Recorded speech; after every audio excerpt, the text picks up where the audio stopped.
नमस्कार. आपण पाहत आहात जनसमूह न्यूज. मित्रांनो, सध्याच लोकसभा निवडणुकीचे निकालाचा आज उद्या अंतिम टप्पा पार पडणार आहे आणि या लोकसभेसाठी उत्सुक असलेल्या या लोकोत्सवाचा निकाल हा 4 जूनला लागणार आहे. पण या 4 जूनच्या निकालाच्या दृष्टीने आजही चर्चा ह्या फक्त निवडणुकीच्या निकालाच्या आहे आणि या निवडणुकीच्या निकालामुळे आपले स्थानिक पातळीवरचे संबंध आपण जपले पाहिजे, याचेही भान ठेवलं पाहिजे. आज विचारधारा कोणतीही असो, पक्ष कोणताही असो, पण या पक्षामध्ये कोण निवडून येणार याचीच उत्सुकता ही शिगेला पोहोचली आहे. लोकसभेच्या या वातावरणामध्ये सर्वांनी आपले स्थानिक संबंध जपण्याकडे लक्ष दिलं पाहिजे. आज जी माणसं एकमेकाच्या विरोधात लढतायत ती एका विचारधारेला अनुसरून लढतायत. सत्ताधारी असो, विरोधक असो, अन्य अपक्ष असो, या दोघांचाही एकमेकांशी असलेला विरोध हा एक विचारधारेवर आणि यांचा निर्णय घेण्याचं काम भारताच्या त्या एकमेव राजाकडे आहे, त्या मतदार राजाकडे आहे की तो मतदार राजा आपल्याला अपेक्षित असणारा प्रतिनिधी निवडणार आहे. परंतु या आज स्थितीला विविध राजकीय तज्ञांच्या वतीने विविध आढावा बैठका घेऊन जो गोंधळ सर्वसामान्य माणसाच्या मनामध्ये निर्माण केलेला आहे त्याला आळा घालून आज रोजी सर्वसामान्य माणसाने आपल्या कामावर लक्ष केंद्रित करणं गरजेचं आहे. निकाल तर लागणारच आहे आणि निकाल जो लागणार आहे तो आपल्याला स्वीकारावा लागणार आहे. कारण आपण त्या भारत देशाचे रहिवासी आहोत की ज्या भारत देशामध्ये संविधानानुसार, लोकशाहीनुसार हा निवडणुकीचा हक्क आपल्याला देण्यात येतो. राजकीय मंडळी ही सुद्धा आज स्थितीला एकमेकाच्या विरोधात बोलत असली तरी या निवडणुकीच्या मागे निवडणूक झाल्यानंतर त्यांचे वैयक्तिक संबंध हे जपत असतात. परंतु याच्यामध्ये निवडणुकीच्या ह्या धामधुमीमध्ये स्थानिक पातळीवरचे आपले संबंध जपणं हे गरजेचं आहे.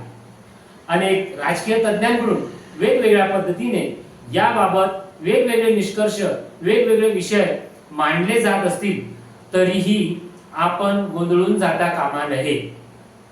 आपण सर्वसामान्य मतदार आहोत, आपण भारताचे नागरिक आहोत आणि आपल्या मतामुळेच हा लोकोत्सव साजरा होत आहे याची जाणीव ही प्रत्येक माणसाला असणं अत्यंत गरजेचं आहे.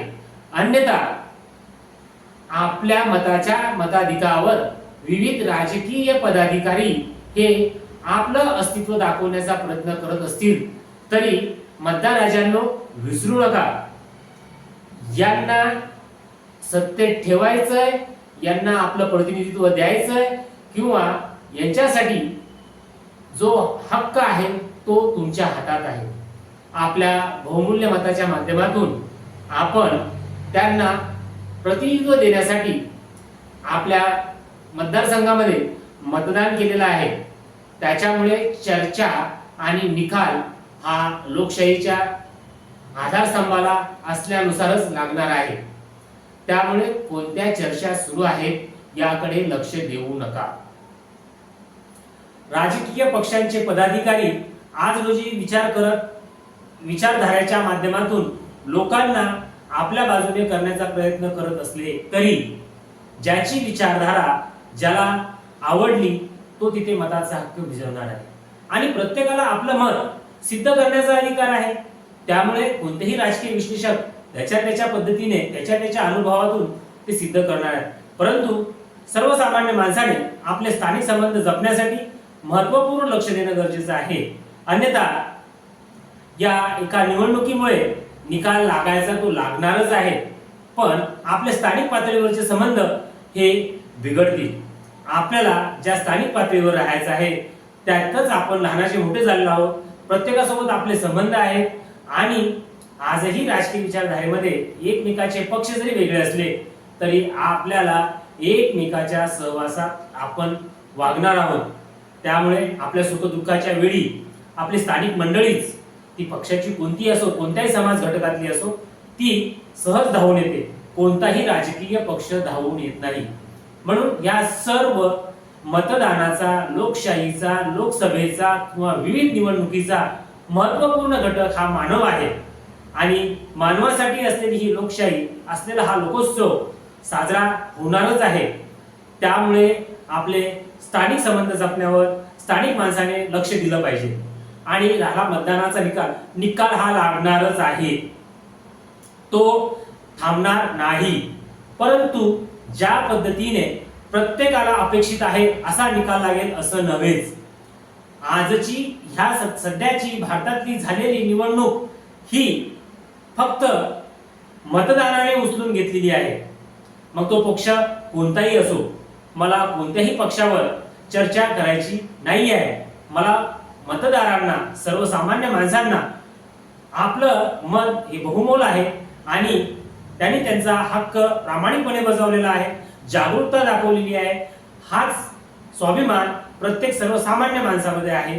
त्यामुळे जीवनात किंवा राजकारणात हार जीत हा विषय राहणार आहे.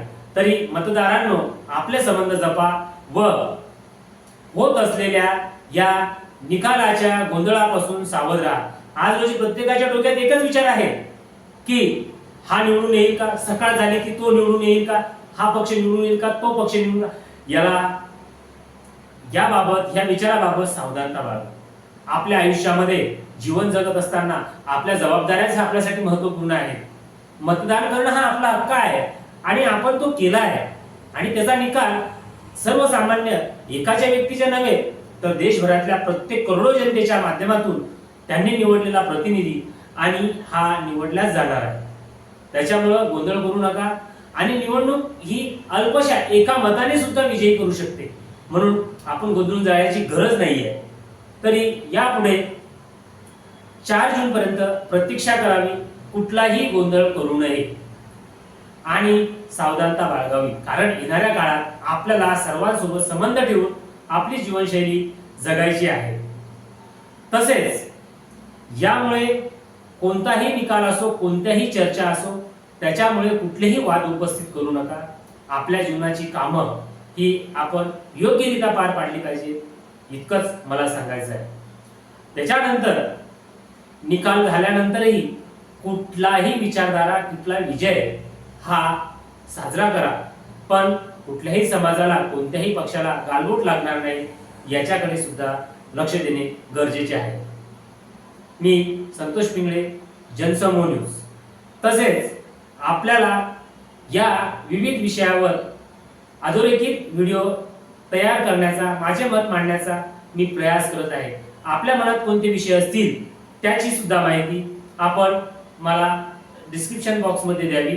त्याला अनुसरून मी चांगल्यात चांगले माझे मत मांडण्याचा, जनसामान्याचे हित करण्याचा प्रयत्न जनसमूह न्यूजच्या माध्यमातून करेन. धन्यवाद.